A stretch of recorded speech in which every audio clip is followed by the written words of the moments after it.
नमस्कार दर्शक बंधु। आज हूँ नवेम्बर मास 5 तारिख बुधवार।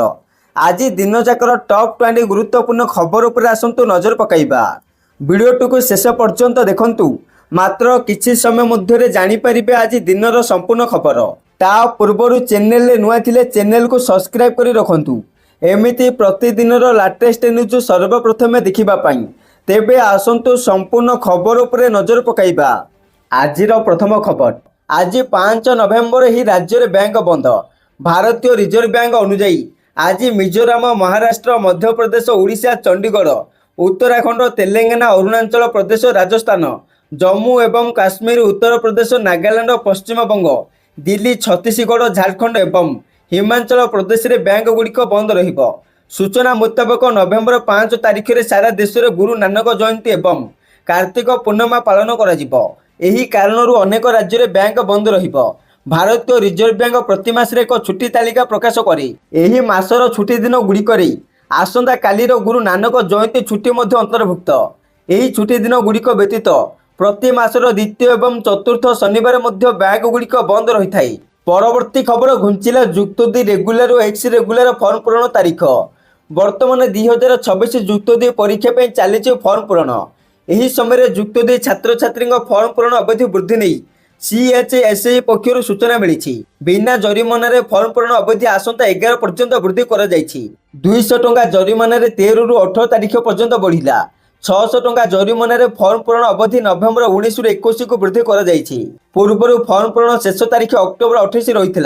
बात्या मंथा जो अधिकांश कॉलेज फॉर्म पूरण हो पारि नहीं। सेथिलागि सीएचएसई कर्तृपक्ष निष्पत्ति नहीं। परवर्ती खबर। श्रीक्षेत्र को गड़ब 3टी स्पेशल ट्रेन। आज बुधवार पवित्र कार्तिक पूर्णिमा अवसर में श्रीमंदिर रत्न सिंहासन में महाप्रभु राजे राजेश्वर बेश तथा सुना बेश अनुष्ठित हेबो। एही अवसर में मंदिर को लक्षाधिक भक्तों आगमन हेबो। भक्त माने किभली श्रृंखलित ढंग से महाप्रभु दर्शन पाई परिबे सेथिपई पुरी जिला पुलिस प्रशासन पक्षर व्यापक व्यवस्था ग्रहण करा जायछि। भक्त मान सुविधा ब्यारिकेड निकट में पानी जल सहित फास्ट एड सेंटर आंबुलांस व्यवस्था करा जायछि। केवल सिंहद्वार दे भक्तों प्रवेश व्यवस्था करा जायथिला बेली अन्य 3 द्वार दे प्रस्थान व्यवस्था करा जायछि। अन्यपटे कार्तिक पूर्णिमा पर श्रीक्षेत्र को गड़ब 3टी स्पेशल ट्रेन। ब्रह्मपुर पुरी को गोटे और पुरी ब्रह्मपुर को गड़ब 2टी स्पेशल ट्रेन। परवर्ती खबर। बालीजात्रा कटक रे गाड़ी चलाचल पर कटकणा। सजई हेलानी ऐतिहासिक बालीजात्रा पड़िया। प्रशासन तरफ चली व्यापक प्रस्तुति। आज सकाल महानदी पठार विभिन्न कार्यक्रम आरंभ होगा सहित संध्यार रही बालीजात्रार उद्घाटन उत्सव। दीर्घ 8 दिन धरी चलिबो एशिया महादेशर सर्वबृहत मुक्ताकाश वाणिज्य मेला। तो दिनिया ही उत्सव प्रबल भिड़ आशंका कर श्रृंखलित यातायात पई एही बड़ निष्पत्ति निया जायछि। एही कटकणा नवेम्बर 5 रु 12 तारिख पर्यंत प्रतिदिन अपराह्न 2टार भिड़ न कमिबा पर्यंत बलवत्तर रहिबो। Police commissioner S Devdutt Singh Odisha सहरांचल पुलिस अधिनियम 2003 धारा 28 अनुଯାୟୀ ही कटकणा लगाई। भिड़ समय कटक सहर भितर भारी और वाणिज्यिक जानवाहन चलाचल संपूर्ण बंद रहिबो। तेबे आंबुलांस, अग्निशम और पुलिस भली जरूरीकालीन सेवा गाड़ी को प्राधान्य दिया। भुवनेश्वर पटु आसुथिबा गाड़ी हालुका जान नंदनकांदन बारंग त्रिशूलिया दे नेताजी सेतु को आसुथिबा गाड़ी गुड़िक भेलुबु छकरू बाम को बुली सीडीए 11 दे विजु पट्टनायक पार्क निकट में पहुंचे। सेमाने भुआशुणी पड़िया किंबा कृषक बजार पड़िया गाड़ी पार्किंग करी सेठारु शटल बस जोगे बालीजात्रा पड़िया को जाई परिबे। परवर्ती खबर। 6 राज्य में 2 रु 3 डिग्री कमिला राति तापमात्रा। खसुची राति तापमात्रा बढ़ी पारे शीत। राज्यर 28 स्थान में राति तापमात्रा खसीचु आगो को आहुरी खसिबो। आसंता 10 तारिख पर्यंत राज्य में पाग सुखिला रहिबो बोली पाणीपाग विभाग पूर्वानुमान करिछि।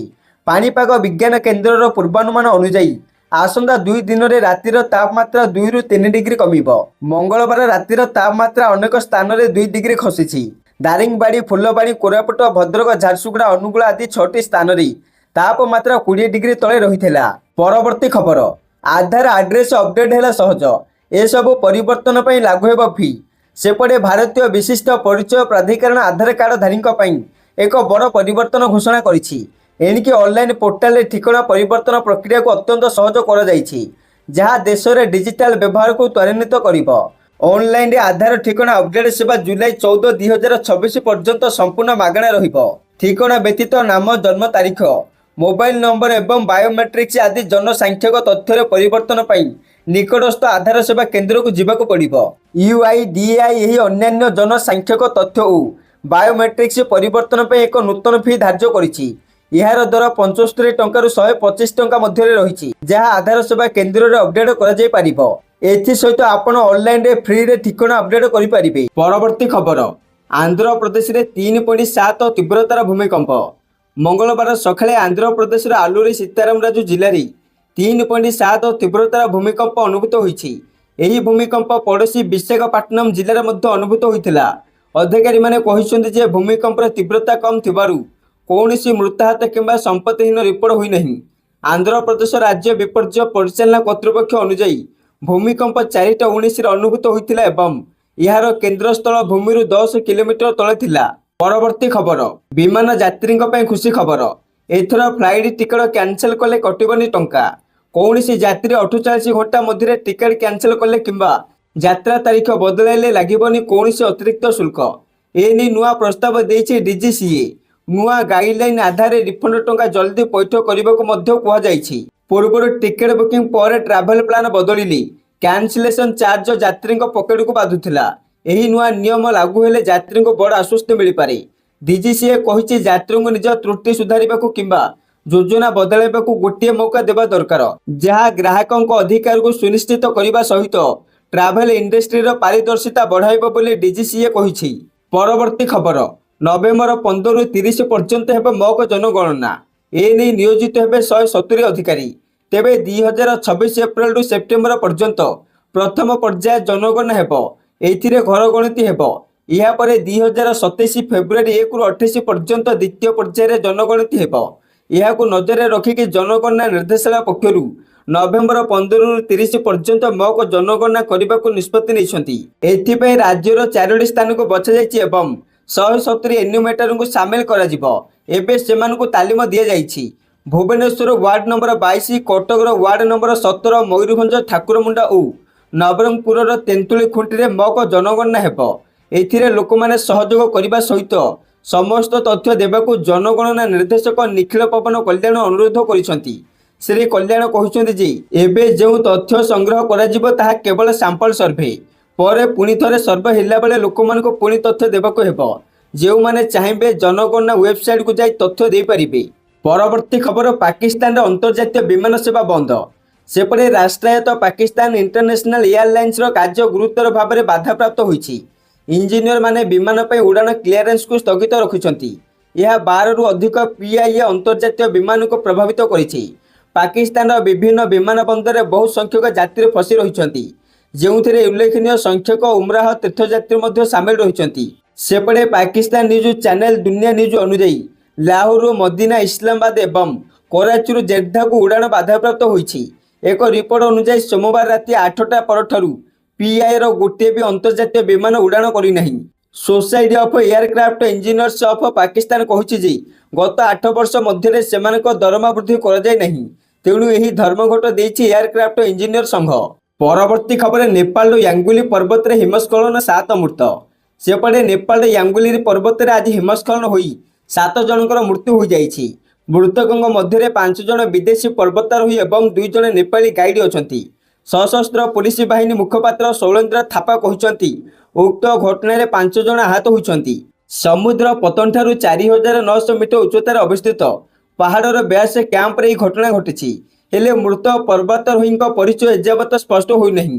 ଖରାପ ପାଗ ଏବଂ ରାସ୍ତା ଭଲ ନଥିବାରୁ ଉଦ୍ଧାରକାରୀ ଦଳ ଘଟଣାସ୍ଥଳରେ ପହଞ୍ଚିବାରେ ବିଳମ୍ବ ହୋଇଛି। ପରବର୍ତ୍ତୀ ଖବର, ନବୀନ ପଟ୍ଟନାୟକଙ୍କ ଉପମୁଖ୍ୟମନ୍ତ୍ରୀ ପ୍ରଭାତୀ ପରିଡ଼ାଙ୍କ ଟାର୍ଗେଟ। ସେପଟେ ଗତକାଲି ଓଡ଼ିଶାର ଉପମୁଖ୍ୟମନ୍ତ୍ରୀ ତଥା ବରିଷ୍ଠ ବିଜେପି ନେତ୍ରୀ ପ୍ରଭାତୀ ପରିଡ଼ା ବିଜେଡି ସଭାପତି ନବୀନ ପଟ୍ଟନାୟକଙ୍କୁ କଟାକ୍ଷ କରିବା ସହିତ କଡ଼ା ଜବାବ ଦେଇଛନ୍ତି। ସେ କହିଛନ୍ତି ମିଛ ପ୍ରତିଶ୍ରୁତି ନୁହେଁ, 500 ଦିନର ସରକାର ଉପରେ ଭରସା ଓ ବିଶ୍ୱାସର ଭୋଟ ଦେବେ ନୂଆପଡ଼ାବାସୀ। ଡବଲ ଇଞ୍ଜିନ କ୍ୟାପ୍ଟେନ ଫିଟ୍ ବିଜେପିକୁ ହିଁ ବାଛିବେ, ପଦ୍ମଫୁଲରେ ଭୋଟ ଦେବେ। ପ୍ରଭାତୀ ପରିଡ଼ା ନବୀନ ପଟ୍ଟନାୟକଙ୍କୁ କଟାକ୍ଷ କରି କହିଛନ୍ତି ବିଶ୍ୱାସଘାତକତା କ'ଣ ଏବେ ବୋଧେ ଛାମୁକୁ ଲାଗିଲା। ନୂଆପଡ଼ାବାସୀ ତାଙ୍କୁ 24 ବର୍ଷର ବିଶ୍ୱାସଘାତକତାର ଜବାବ ଦେବା ପାଇଁ ହିଁ ପ୍ରସ୍ତୁତ ହେଉଛନ୍ତି। ଯେ ମିଶନ ଶକ୍ତି ମହିଳାଙ୍କର ସହିତ ପ୍ରତି କଥାରେ ବିଶ୍ୱାସଘାତକତା କରିଛି, ତାର ଜବାବ ଉପନିର୍ବାଚନରେ ସୁଭଦ୍ରା ଭଉଣୀମାନେ ନିଶ୍ଚୟ ଦେବେ। କାରଣ ନବୀନ ବାବୁଙ୍କ ମନ୍ଦ ଉଦ୍ଦେଶ୍ୟ ଓ ତାଙ୍କ ରଣନୀତି ପଦାରେ ପଡ଼ିଛି। ପରବର୍ତ୍ତୀ ଖବର, ତୁର୍କୀରେ 7ଟି ମୁସଲିମ ଦେଶ ମଧ୍ୟରେ ଗୁପ୍ତ ବୈଠକ। ସେପଟେ ଗାଜାରେ ଚାଲିଥିବା ଉତ୍ତେଜନା ଏବଂ ଦୁର୍ବଳ ଅସ୍ତ୍ରବିରତି ପରିସ୍ଥିତି ମଧ୍ୟରେ ତୁର୍କୀରେ ଏକ ଗୁରୁତ୍ୱପୂର୍ଣ୍ଣ ବୈଠକ ଅନୁଷ୍ଠିତ ହୋଇଥିଲା। ଗାଜାରେ ଏକ ଅନ୍ତର୍ଜାତୀୟ ଶାନ୍ତି ବାହିନୀ ପ୍ରତିଷ୍ଠା ବିଷୟରେ ଆଲୋଚନା କରିବା ପାଇଁ କାତାର, ସାଉଦି ଆରବ, ସଂଯୁକ୍ତ ଆରବ ଏମିରେଟ୍ସ, ଜୋର୍ଡାନ, ପାକିସ୍ତାନ, ଇଣ୍ଡୋନେସିଆ ଏବଂ ତୁର୍କୀର ବୈଦେଶିକ ମନ୍ତ୍ରୀମାନେ ଏକାଠି ହୋଇଥିଲେ। ତୁର୍କୀର ସର୍ବବୃହତ ସହର ଇସ୍ତାନବୁଲରେ ଅନୁଷ୍ଠିତ ବୈଠକର ଲକ୍ଷ୍ୟ ଥିଲା ଗାଜାରେ ସ୍ଥାୟୀ ଶାନ୍ତି ପାଇଁ ମୁସଲିମ ଦେଶଗୁଡ଼ିକର ମିଳିତ ପ୍ରୟାସକୁ ମଜବୁତ କରିବା। ଏହି ବୈଠକରେ ଯୁଦ୍ଧବିରତି, ନିରୀକ୍ଷଣ, ମାନବୀୟ ସହାୟତାର ସୁରକ୍ଷା ଏବଂ ଗାଜାରେ ଅନ୍ତର୍ଜାତୀୟ ବାହିନୀର ଗଠନ ଭଳି ପ୍ରସଙ୍ଗ ଉପରେ ଗୁରୁତ୍ୱାରୋପ କରାଯାଇଥିଲା। ପରବର୍ତ୍ତୀ ଖବର କୃଷକ ମହିଳାଙ୍କ ପାଇଁ ବଡ଼ ଘୋଷଣା। ସେପଟେ ବିହାର ବିଧାନସଭା ନିର୍ବାଚନରେ ପ୍ରଥମ ପର୍ଯ୍ୟାୟ ଭୋଟ ନଭେମ୍ବର 6 ତାରିଖରେ ହେବାକୁ ଯାଉଛି। ଆଜି ପ୍ରଚାରର ଶେଷ ଦିନ। ଆର୍ଜେଡି ନେତା ଏବଂ ମହାଗଠବନ୍ଧନର ମୁଖ୍ୟମନ୍ତ୍ରୀ ପ୍ରାର୍ଥୀ ତେଜସ୍ୱୀ ଯାଦବ ଭୋଟରଙ୍କୁ ଆକର୍ଷିତ କରିବା ପାଇଁ ଅନେକ ବଡ଼ ଘୋଷଣା କରିଛନ୍ତି। ତେଜସ୍ୱୀ ଦାବି କରିଛନ୍ତି ଯେ ବିହାରର ଲୋକମାନେ ଏବେ ପରିବର୍ତ୍ତନ ଚାହୁଁଛନ୍ତି। ଏହାପରେ ତେଜସ୍ୱୀ ଯାଦବ କହିଛନ୍ତି ଯେ ଯଦି ତାଙ୍କ ସରକାର ଗଠନ ହୁଏ ତେବେ ମକର ସଂକ୍ରାନ୍ତିରେ ମାଇ ବେହେନ ଯୋଜନା ଅଧୀନରେ ପ୍ରତିବର୍ଷ 30,000 ଟଙ୍କା ମହିଳାମାନଙ୍କ ଆକାଉଣ୍ଟରେ ଜମା କରାଯିବ। ସେ କହିଛନ୍ତି ଯେ ଏହି ରାଶି ସିଧାସଳଖ ମହିଳାମାନଙ୍କ ଆକାଉଣ୍ଟକୁ ଯିବ, ଯାହାଦ୍ୱାରା ସେମାନଙ୍କୁ ଆର୍ଥିକ ଭାବରେ ସଶକ୍ତ କରାଯିବ। ତେଜସ୍ୱୀ ଯାଦବ ଏହା ମଧ୍ୟ ଘୋଷଣା କରିଛନ୍ତି ଯେ ସମସ୍ତ ଜୀବିକା ଦିଦି ଏବଂ ଅନ୍ୟ ମହିଳା କର୍ମୀଙ୍କୁ ସ୍ଥାୟୀ କରାଯିବ ଏବଂ ସେମାନଙ୍କ ସମ୍ମାନ 30,000 ଟଙ୍କାରୁ ବୃଦ୍ଧି କରାଯିବ। ମାଗଣା ବୀମା ସେମାନଙ୍କୁ ପ୍ରତି ମାସରେ 2,000 ଟଙ୍କା ଏବଂ 5 ଲକ୍ଷ ଟଙ୍କାର ବୀମା କଭରେଜ ମଧ୍ୟ ଦିଆଯିବ। ଆଉ ଶେଷରେ ସେ ଚାଷୀଙ୍କ ପାଇଁ ଅନେକ ଆଶ୍ୱସ୍ତି ପଦକ୍ଷେପ ମଧ୍ୟ ଘୋଷଣା କରିଛନ୍ତି। ସେ କହିଛନ୍ତି ଯେ ଧାନ ପାଇଁ ଏମ୍ଏସ୍ପି ଠାରୁ 300 ଟଙ୍କା ଏବଂ ଗହମ ପାଇଁ ଏମ୍ଏସ୍ପି ଠାରୁ 400 ଟଙ୍କା ଅଧିକ ବୋନସ ଦିଆଯିବ।